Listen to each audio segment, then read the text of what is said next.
Previously on Love and Faith Atlanta.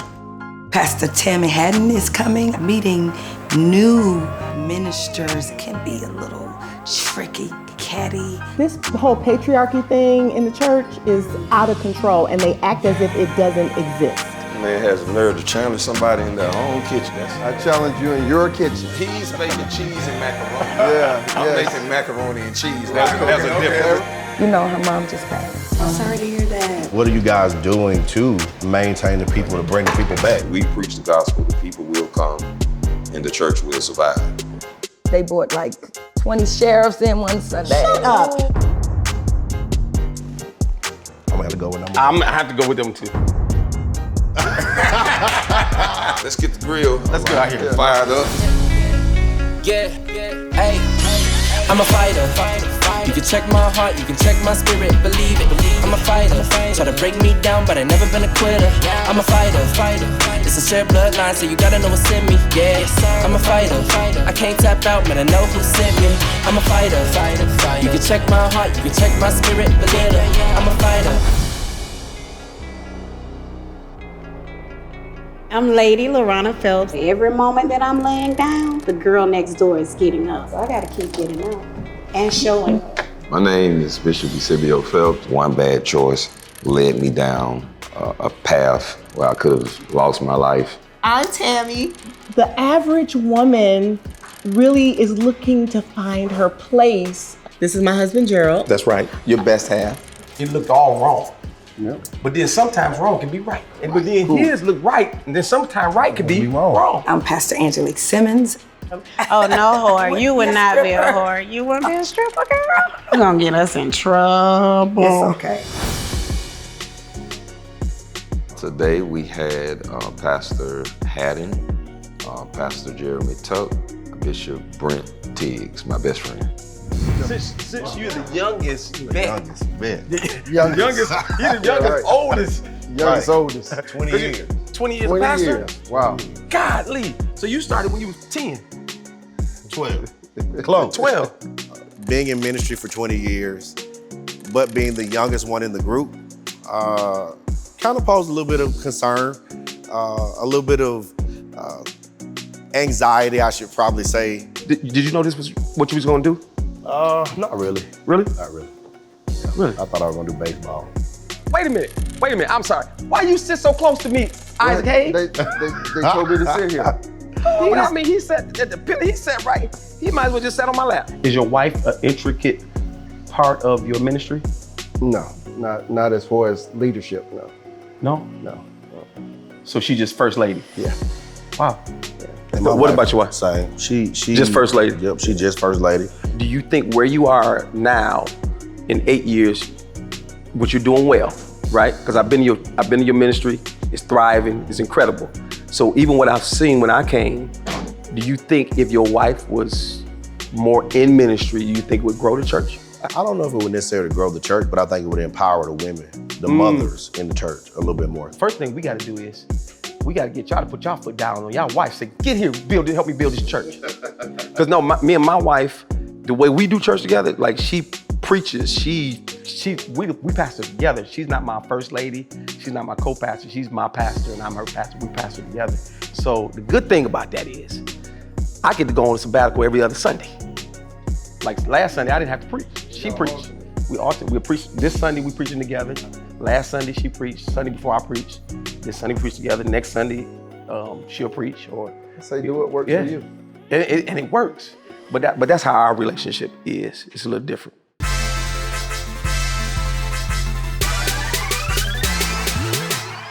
Initially, like my husband is the pastor and I'm here to help, I'm co-pastor, whatever. He won't allow me to say co-pastor.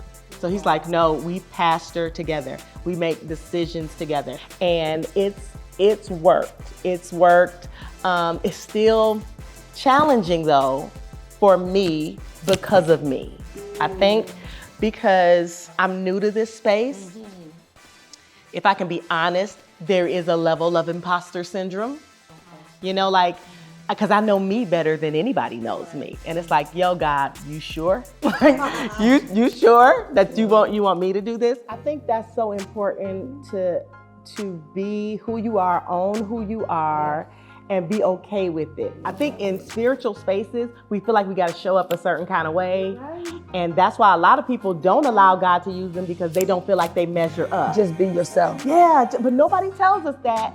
You know, nobody tells us that. It's you gotta act just like whoever your first lady is or whoever your spiritual. Because when she started coming around me, I was like, just be you, just be you. You ain't gotta be nobody different. You're you, I'm me. Right. Just be you. She allowed me the space to be myself. Everybody needs that, and not everybody gets it. My first encounters with first ladies and pastor girls, it did not work out. I can imagine. And I remember going to my husband. I actually seen her on a billboard. And I would pass by the billboard every Sunday. I said, I don't know her, but this looked like this should be my friend. Wow. Because what Bishop trying to set me up with, we just don't mesh. Yeah. Because I could not I love beauty. I come from beauty. I come from the beauty industry. You're not sending me to hell over my red lipstick. Come on. I cannot do that. Well, I will you're not right. go there with you. Yes. You would not have me on pills to function because I don't measure up to your Christian standards. I'm not doing that. So I was passing by her and I said, Bishop, I want to go meet. He said, I know who that is. That's Angelique Simmons. I said, who is Angelique Simmons? I'm not, I'm not behind the scenes of this world. And he said, she was married to Prophet Nathan Simmons. I said, okay, who is that? I had no idea. I said, all I know is I want to meet her. She's having a book signing. Take me to her. That's so and dope. That's how we became How long y'all been friends? For 10, this is our 10th year. 10 years. Really? 10 years. So like, how are you guys managing the gay community? I'm gonna let you go first, Bishop. We don't. You don't manage it? No. Jesus. And why? I'm not a gay affirming church. Okay. I don't affirm gays. I mean, I don't I'll think you have to accept be them, gay but affirming to. I accept them, but I don't affirm them. Is anybody in your family gay? Yeah. Like immediate family, like any children, No, any no. nieces, nephews, brothers or sisters? No. What's it like being pastors having a gay son? Amazing. We love our son. My pastoring has nothing to do with me being a father to a gay son. He's my baby first. What's crazy to me is the same people that would have a problem with me loving my gay son would be at home giving money to their crackhead son or their alcoholic son. Yeah. Would you let him serve? Jesus. Now that's where it gets sticky for me. Right, because that was gonna be my next question. Like, what does he stopped what does breathing hard? You see that? He said, because what does serving look like? Yeah. In your church. So if somebody comes in your church and they're a part of the LGBTQ plus community, what does that look like? Can they serve? Can they do praise and worship? Can they be an ordained minister? Yeah. Not if I know that's their active lifestyle, because I don't believe in the gay lifestyle. With this being Atlanta, it's almost as if you have your churches that are affirming, and you have pastors that are affirming because they have an alternative lifestyle. So it's basically you attracting who you are. I disagree. I disagree Totally with that too, because I think I totally disagree. with an urban church, I think you kind of you're more of a fishnet. You're not a fishing pole. You kind of pull in what you get. And you gotta kind of work with that. First of all, I have a gay son. Let me start there. I don't know if I told y'all. He ain't little gay. He's in the gay community. All right. I was really shocked. He's a karaoke singing He's a part of the listen, let me tell you LGBTQ something. community. He comes to church just for karaoke. He comes to church just so he can sing his songs. It felt good to have some camaraderie in the moment or in that particular space. Where I come from, being gay, you didn't say out loud. To be honest, I think I had friends growing up that were gay, but because of how we came up, you couldn't say it. They couldn't say it out loud. And do your older son go to your church? Our oldest son comes to our church. Right now, he's not interested. And that's hard. So you're just trying to show him love. Yeah. Okay. And so our stance is, we love you, you know we love you, I respect you, but you also have to respect what we believe and what we stand for. And it's gotten touchy at times, especially with Dad. You know, it's gotten touchy at times, but. What you mean by touchy? There have been times that he would probably want us to just be okay with some stuff. And my stance is still, especially Dad, is like, we love you, but I'm not going to not say that this is, you know, wrong or whatever. And so he's had problems with that. To be honest, I have some, you know, in my church, and we work on deliverance. We work on helping them become delivered. It's hard, and they are open to tell me their lifestyle. They are open to, and we talk real talk. Yeah, because for many of them, it's, you're telling me what is normal to me is not normal. Right. You know, because many of them, this is all they've known. The attraction has been there as long as they've known they're attracted to something or somebody. This is not necessarily a deliverance issue as much as it is a discipline issue, because it's not a spirit, it's the lust of the flesh. So when we start talking about deliverance, we're like, it's bigger than you. You gotta wait on God. But when we start saying, no, this is a discipline, it's the same thing for the heterosexual that's unmarried, right? Or the drugs. Or the get your flesh together, and then that puts it back on them, because you have so many people in the community. I like that. Yeah, you got so many people in the community that feel like, well, God must not want me delivered because I still have these desires. Well, no, you just can't act on them, just like a heterosexual that's like single. Just like you can't get to that, sis. You can't get that. You know?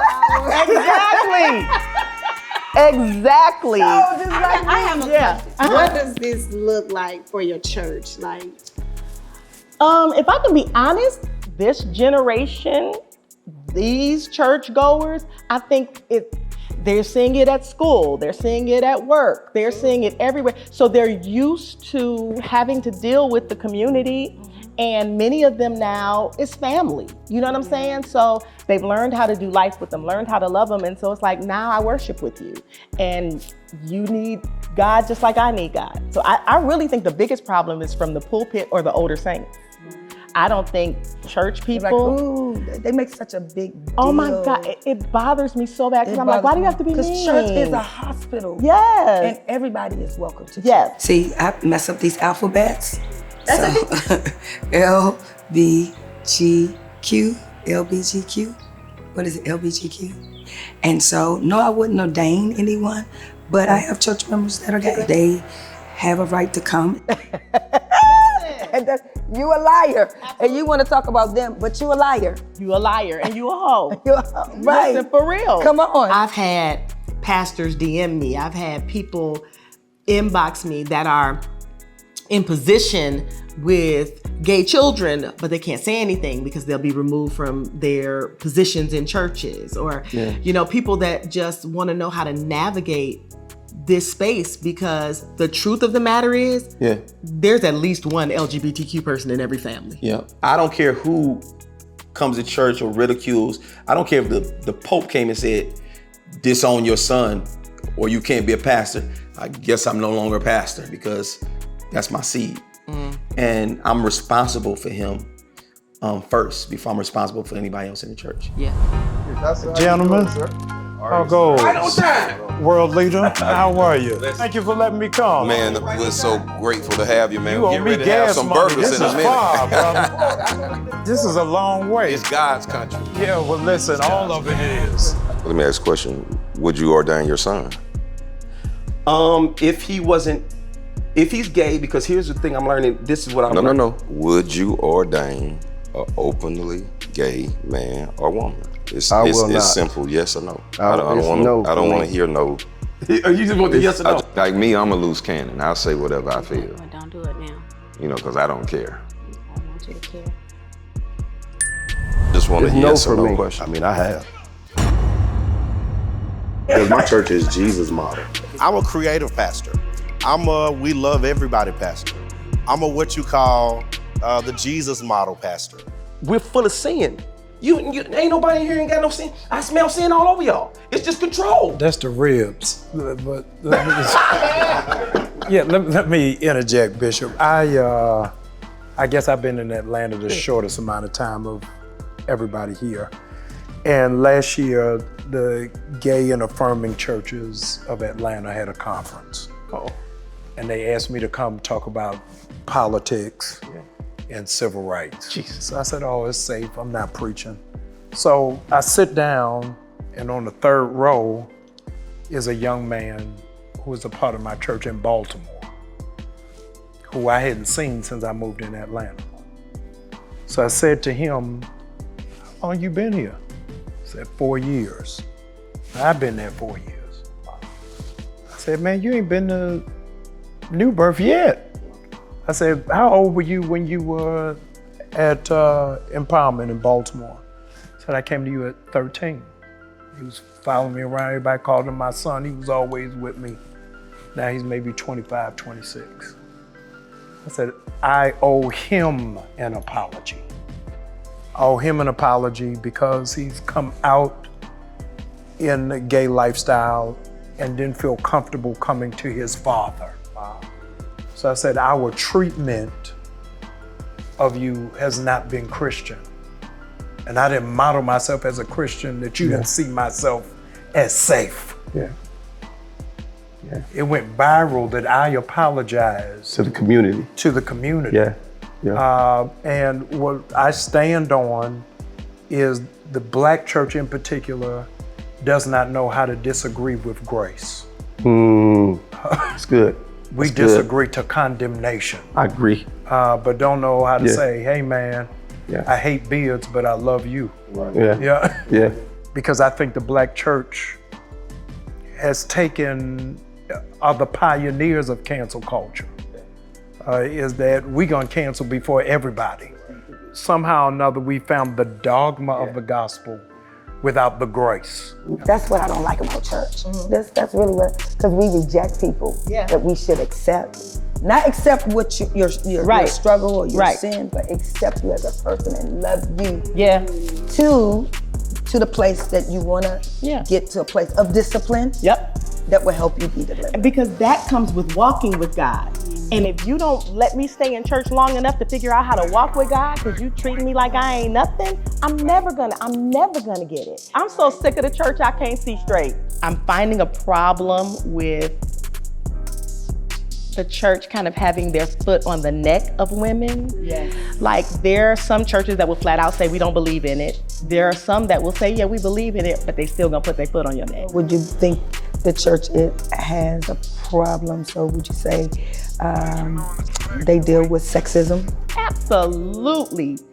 Absolutely. Patriarchy, absolutely. No, what I'm teaching the people is to lose your mind. That's an emotion that God gave us. It's healthy to cry. I'm going to release this, but what I've decided is that I'm not allowing anybody, and I'm getting ready to be aggressive with what I'm saying, bypass me. God put something on my life, and I gotta trust him to carry me through this season. And for every moment that I'm laying down, the girl next door is getting up.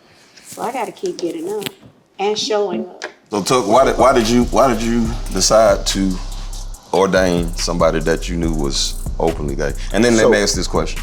It's two-part. Okay. Would you ordain somebody that you knew was a practicing robber?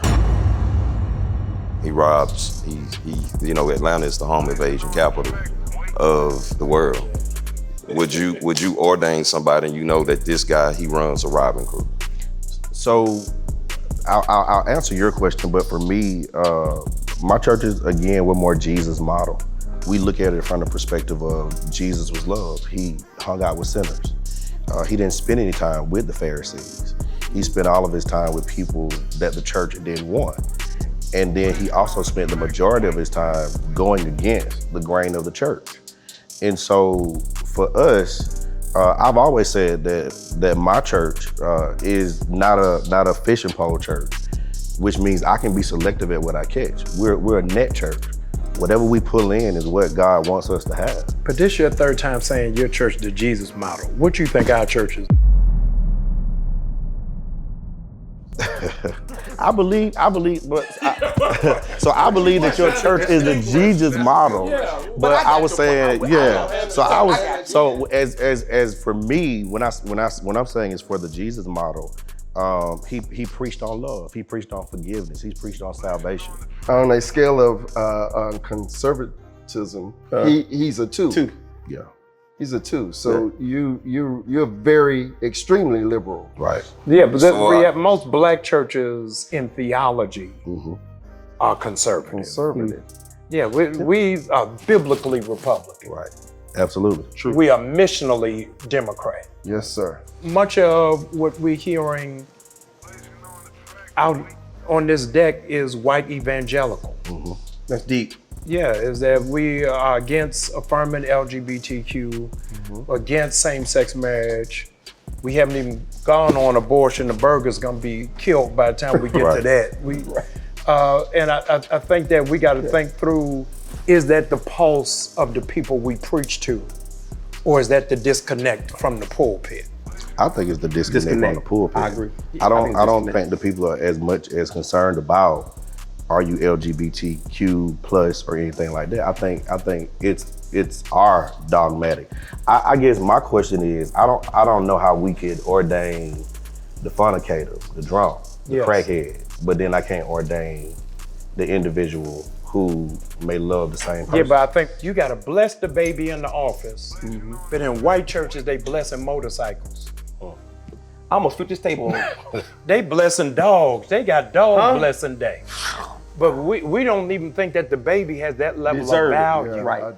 Yeah, I mean, and so the No, whole you don't. You don't believe it. Oh yeah, I would baptize the baby. You wouldn't baptize no yes, I baby. would. in the Yes, I pulpit. would. Yes, I would.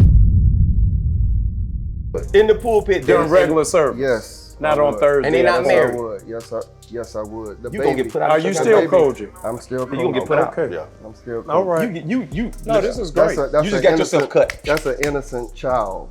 I agree. And I would not take that child into a back room and baptize. I would baptize that child in public. Yeah. Let me get clarity. So you're saying that you would baptize the baby of a gay couple?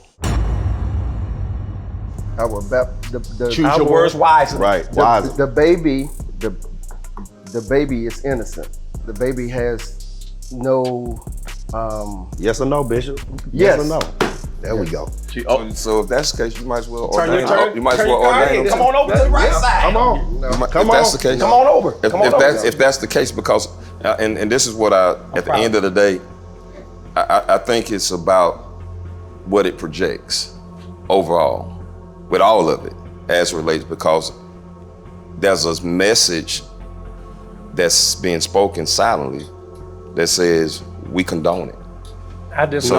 totally disagree. What the message is, the child has value. That's true. message. That's true. That's, I'm saying, that's you true. in the pulpit, I'm in the balcony. Now, I wouldn't do it because What did We Jesus say? do, we do public What did baptism. Jesus say? I We wouldn't. do He said, public suffer baptism. the That's little right. children. Yeah, That's right. that's true. That's we- true. that But means at the all. end of the day, and you got to think whenever you're having a Christian service, right? A Christian service, you have grandparents there, you have the godparents there. So I just think that you just got to be careful, and I believe that's the reason why the church is in such of a mess now. I disagree. Because we baptize them in public because the church is the community. the church is The church is the family. community. So if I have a single mother, And I think, let me finish. Yes. I think that there are churches for that. I just want to raise something. Because Bishop is in the book and he's in the Jesus model and you read the Message translation. But I'm trying to figure out, it just dawned on me. NLT. Me and you the only one righteous, I think. Because I'm trying to figure out how all these preachers got tattoos. Bishop, thank you for your hospitality. Lessons. Can I get a burger on Get the a way burger. out? Get a Thank burger. you. Love y'all. Love you too. Listen, next time I'm gonna have my lashes. I didn't get the memo, but next time. Y'all blessed. Both of you are blessed. And you're gonna be, and you're gonna get your boo. And I'm gonna get my boo. Gonna get your boo. So let's toast to Yes. Next on Love and Faith Atlanta. What's supposed to be here? Buyer's order. A buyer's order. Is there a buyer's order on this window? No. I'm doing something for y'all that no one has done for me. Real talk though, Gerald. How come you have all the patience in the world for the foolishness that happens with you and your family, but you have no patience with these boys? That's not true. I was heavy in the streets. When I say heavy in the streets, I was heavy in the streets. I brokered major drug deals in the streets. How do you sit across a dinner table after somebody just said that to you? Your faith need to be strong. Your faith need to be strong in God. And so it's very important that we gather people and keep them lifted in this season and this time. I'm a fighter. You can check my heart, you can check my spirit, believe it. I'm a fighter. Try to break me down, but I never been a quitter. I'm a fighter. It's a shared bloodline, so you gotta know what's in me. Yeah, I'm a fighter. I can't tap out, man, I know who sent me. I'm a fighter. You can check my heart, you can check my spirit, believe it. I'm a fighter. Try to break me down, but I never been a quitter. I'm a fighter. It's a shared bloodline, so you gotta know what's in me. Yeah, I'm a fighter. I can't tap out, man, I know who sent me. I'm a fighter. Everything ain't alright, bruh. I know who I am and they don't like that. Always trying to save me like a life jacket, but I know I won't drown cause I be treading through the water. I ain't never scared, I got it in my head. When I step in the ring, I'm more than ready cause I'm prepared.